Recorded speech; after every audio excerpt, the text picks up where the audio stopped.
Alright lads, Conor Benn wins a 10-round UD over Sebastian Formella.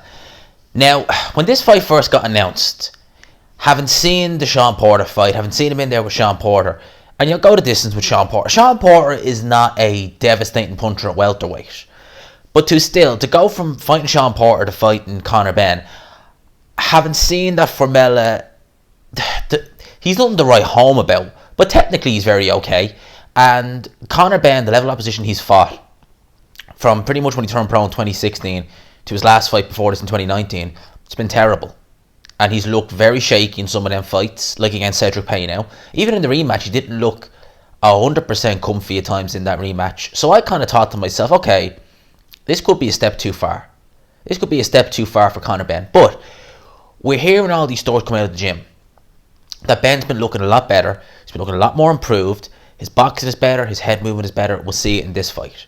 At the end of the day, you always hear fighters say that. You always hear people around fighters say that. So you kind of take that with a grain of salt. This was true in this fight. Now, in the prediction league this week, I actually picked Formella to win by a majority decision. I thought that he could win. Maybe he wouldn't get the decision, or maybe it'd be closer than it should be. But this wasn't a close fight. This was a fantastic performance from Conor Benn, the best I've seen him. Best I've ever seen Conor Benn. I was listening to the Beats and Mark do the commentary on their live stream, and I saw someone comment, and they said that the first Cedric Payneau fight scared Conor Benn, frightened him into action. And although Conor Benn, at the time, he said, he enjoyed it, he had fun, he too badly swollen eyes, he was down a couple of times, I think that fight did scare him. I think it did. It wised him on that you can't try and be the hard guy every fight. You can't go in there against guys someone who could be technically better than you, someone who could be harder than you, they could be stronger than you. You can't go in there and just try and be the hard man. That might work on the street, but you're in a boxing ring. It won't always work. And in this fight, we saw head movement much better from Conor Benn. We saw his punch selection a lot better. We saw him use his jab a lot more. We saw a lovely uppercut from Conor Benn. I was really impressed with the uppercuts he was throwing. He was landing them almost at will on Formella. There was good right hands getting landed. He was mixing up well to the head and body. Formella just seemed, in the first round, Benn came out, he was swinging, he was letting the fast combinations go, he was moving very well, he was moving his head. And I think Formella just kind of thought, oh no, what's going to happen here? I think he kind of probably got it into it, because if you were someone like Formella, who let's say is European level, and you saw some of Conor Benn's earlier performances, you'd probably think to yourself, I could beat this guy. And then when you see him come in, a completely, much improved, I was going to say different, but much improved. He did a few little things there that were kind of like, but a much improved fighter. He must have been a shock to him.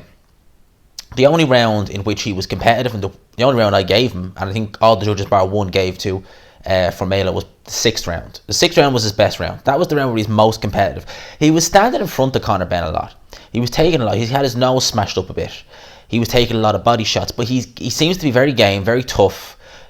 Conor Benn, I don't think he's the biggest puncher in the world.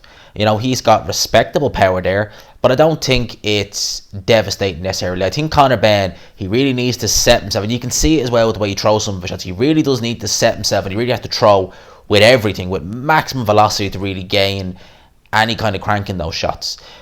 Against Formella again, he was allowed to do it, but still, he was allowed to, so he was able to land. Moving forward with Conor Benn, they were naming Josh Kelly. They were naming Chris Congo. As impressed I was by Conor Benn in this fight, Chris Congo has impressed the hell out of me. I really, really rate Chris Congo very highly. Was very impressed against Luther Clay. I would have no reservations picking Chris Congo to beat Conor Benn. I definitely will say it's a lot more competitive than it was. When I saw Chris Congo, me and several others said, if he fights Conor Benn's in trouble.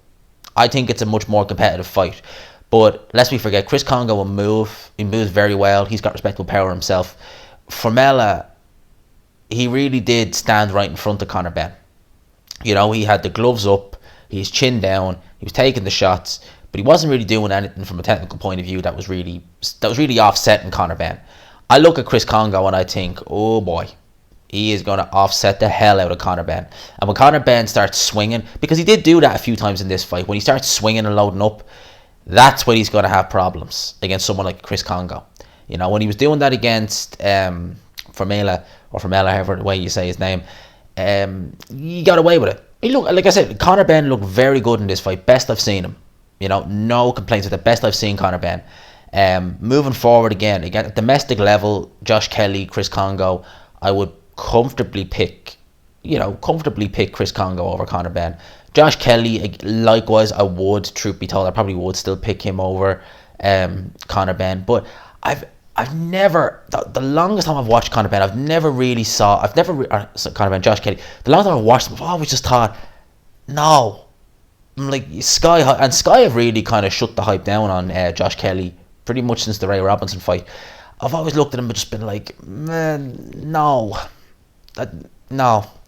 He has a fight with Avanessi and can't see him getting through that. And yeah, we'll see what Conor Benn does from here. Like I said, very impressed with tonight's performance. Real coming of age fight for Conor Benn, and we'll see if he can keep improving. You know, with Tony Sims, we'll see where he can end up. So I'm going to call it here, peeps. It's been a fun day. It's been an eventful day, making a lot of videos today. Hopefully I hit 3k overnight because I'm only a few off it. Smash the like button, people, if you haven't already. I hope you all enjoyed it. #GMansRocks, all that good stuff. I'll talk to these people. Peace.